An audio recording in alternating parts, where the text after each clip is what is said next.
I'm here today with Jeff Bell, who is the president of Eventus, and we're here to talk about our new anti-money laundering software called Validus AML. So Jeff, why are trading firms under increasing scrutiny with regards to their anti-money laundering programs? Yeah, well, first, thanks for having me today. This is wonderful. I'm excited to be here. Tim, good to see you. I don't think that firms are under any more scrutiny than they have been in the past. I think that's been a common theme. What's sort of changing in my mind is you've got changes in the way that money moves around the globe, the pace that it moves around the globe.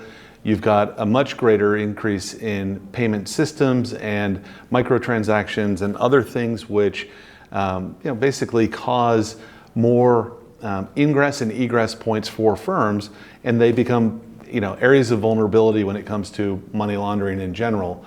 But the rules, while there is an AML 2020 Act, which is new-ish, that's something that firms are concerned about. Generally, the laws and everything have been kind of well established, and so firms are recognizing that they need good partners to be able to handle the amount of data and the activity that's flowing through those ingress and egress points. Okay, and presumably the complexity also comes from new asset classes which these firms are having to move into to meet client needs and demands. Yeah, it certainly does. I think probably more than anything, it's in the most obvious one would be the digital asset space. Naturally, they have a mechanism and maybe an ethos that's around disintermediating the banking system in general. If you take the most extreme view, that's what they're trying to accomplish. But even a more measured view, where it's really just another part of the traditional markets or asset classes in general, digital assets are here to stay, and they're going to have a meaningful impact on how firms move and custody funds. And so, the AML solution needs to be able to consider those types of activities in addition to traditional fiat as well. Okay, so really the solution is relevant both to traditional trading firms in normal asset classes, but also the digital asset trading community as well. Is that correct? Yeah, absolutely. For the traditional firms, one of the most common scenarios is they're increasing the number of banking relationships that they have. Maybe it's because they acquired another firm that had a different settlement bank, or they brought on another bank for a different region, or perhaps another bank in the same region just for kind of redundancy purposes. The moment you start adding in additional banking relationships or taking in digital assets directly, you've created this impossible. You can't rely basically on your bankers to basically do your AML anymore, because there's opportunities for bad actors to do things partly through one banking relationship and partly through another, where neither of those banks has the full purview of what's going on. So the only person who can see what's going on is the guy sat in the middle, which is the guy doing the trading.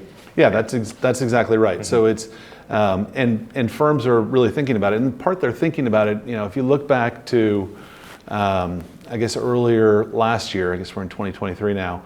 If you look back to the Ukraine-Russia conflict, that really got people thinking. A lot of firms woke up, I think it was March or April, and they saw this was happening, and they said, geez, we've got all these new clients of ours, or existing clients of ours rather, that are on sanctions lists or are in countries that we're no longer allowed to do business with.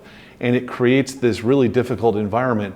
And compliance teams, AML teams, are then forced to go out and actually, talk to the brokers, talk to the traders, talk to the administrators, and figure out how to either offboard those clients or suspend those clients. And it's a significant amount of work, but it's a really significant amount of work in finding them and identifying them. And that's where systems like Validus AML can come in and help. And it's not just about cash movements, deposits and withdrawals, is it? You need to have a view on what's going on downstream of that when the clients are actually trading with those funds. Yeah, I think those cash transactions you talk about, those are that's the basic stuff that people always think about when you think about money laundering. The most common one that everybody talks about is like, I moved a bunch of money underneath the currency reporting thresholds and I'm trying to avoid detection. That's like, AML 101. But that's all it is, AML 101. The more advanced scenarios, when you can incorporate things like trade surveillance data and being able to look at an insider dealing alert where you suspect that one of your clients may have traded on inside information, to be able to then link that back to the AML platform and understand that just days before they placed that trade, they made a large deposit that was out of the ordinary for that particular firm. Or they had an account change, maybe it was an account takeover, and they've executed this transaction in somebody else's account unknowingly. There's a variety of different things that can happen, and the only way you can identify them is by merging those data sets together. And so trade surveillance data, which we're well known for, tying that in with the AML system is just a natural. It makes sense. We've got this really engaging marketing line that we're reimagining AML monitoring and anti-money laundering software. What's sort of unique around the way we do that with our platform? Yeah, there's a few things that come to mind. There's probably more, but the most significant would be we're taking a signals-based approach to the way we generate alerts. And what that really means is, as we execute alerts in one particular scenario, we allow the clients to aggregate them with other types of alerts into sort of a meta alert, if you will. We take the signals and we roll them up. And so that level of complexity can really help you to reduce your false positives and help to make the alerts that do get generated to be the most actionable out there. So that's probably the most significant difference at this point. The integration of the trade surveillance data is also very significant. There's a lot of AML providers, but not many AML providers that also connect up to the capital markets system and can take down trading activity and understand suspicious activity, which is also under the AML domain. So market manipulation, insider trading, these are all things that relate to AML as well. Even though we know them as trade surveillance issues predominantly, they are in fact AML issues as well. And so firms will file suspicious activity reports and that type of thing, and you have to merge those two data sets together. So those are probably the top two from my standpoint. In preparation to go into this market, we obviously spoke to a lot of the customers to understand the pain points, the problems they're experiencing. So were any recurring themes that came out of those discussions with clients? Yeah, I mean, definitely, and it was very impactful in the decisions we made about how we go to market in general. Probably the most interesting example was talking with clients about how to leverage that surveillance data that we already have, and specifically thinking about use cases, again, where, whether it's the insider trading example where you want to identify somebody who's done something bad today and then look back to see if there's elements within the, money movements that may have supported or not that particular environment. But we hear a lot about that. We also hear from clients about, just the fact that there are a known set of alerts that are, let's say, maybe ones that are identified as higher risk by the compliance team, aggregating that and then putting that alert flow into the AML system to allow the AML officer to understand more broadly what's going on with the relationship with the client, and seeing the patterns and trends that come out from growing alerts, riskier behavior. That can all indicate, maybe there's financial problems as an example, maybe it's more nefarious, maybe they've really gotten themselves into trouble, or maybe it's actually somebody who's taken over the account entirely and it's really just, needs to be, they need to be tipped off, if you will, to that particular problem. So, I think there's a lot of examples from clients. By far the most common theme though is, hey, you guys are great at trade surveillance. Let's incorporate that data in and make our AML program the best it can be. Okay. And I think part of our success in building trade surveillance solutions is down to the three pillars we increasingly talk about. So engineering, engagement, and expertise. Now, how are we going to apply those with regards to AML? Yeah, well, it's a new, I'll start with the first one you mentioned, engineering. The platform is a new modular platform. It's been built out over a number of years. We did come to it by way of acquisition, but we've been working on it for a little bit over 12 months to get it ready for, client ready, if you will. The technology set behind it is, the latest technology. It's first class, and so we're really excited about that.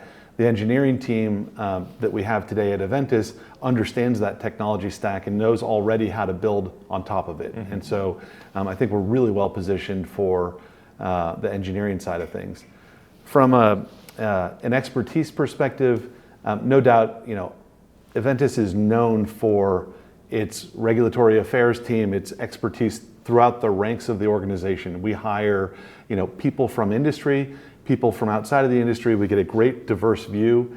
Generally, we have highly experienced people on the team, and generally there's a number of people who have sort of sat in the seat. And it's that, empathy that we get from, having done the role that flows right into the products, and it flows right into how we engage with clients, because now clients know us as not just somebody who's built, some great software. Well, we did that, but we also understand why you need it, how it's going to keep you out of trouble, and we can advise you on the best approach for whether it's an implementation or how to build your program. So it's a very high-touch service in general, mm-hmm. and I think it fits into that kind of engagement model and expertise model that we always strive for at Eventus. Yeah, and also clients recognize, I suppose, the support that they will get from us because we understand the unique needs of people operating in this space and how important this stuff is to them as well. Yeah, again, all of the people, myself included, who've sort of had butts in seat, if you will. Mm-hmm. It's a little bit of a crass term, but it's really the way we think about it. We've done the work, and in doing the work, we really understand the pain points. We know how systems need to respond. We need the timeliness of responsiveness within the system and timeliness of delivery of new features and functionality. So you're dealing with a really professional organization that understands your needs and trying to bring the best products to market to support those. Yeah.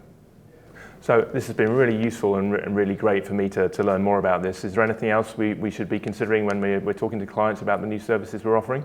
Well, just, we're excited to bring it to market. We are really reimagining AML. And, in closing, I think, look for the press release, reach out to, your account executive, engage with us. We'd love to, share more information like this quick cut. We're doing lots of, kind of learning sessions, et cetera. And we make our team available. So if there's things that you want to engage with us on, we're here for you. Otherwise, yeah, just looking forward to a great launch. Cool. Thank you very much. Thank you.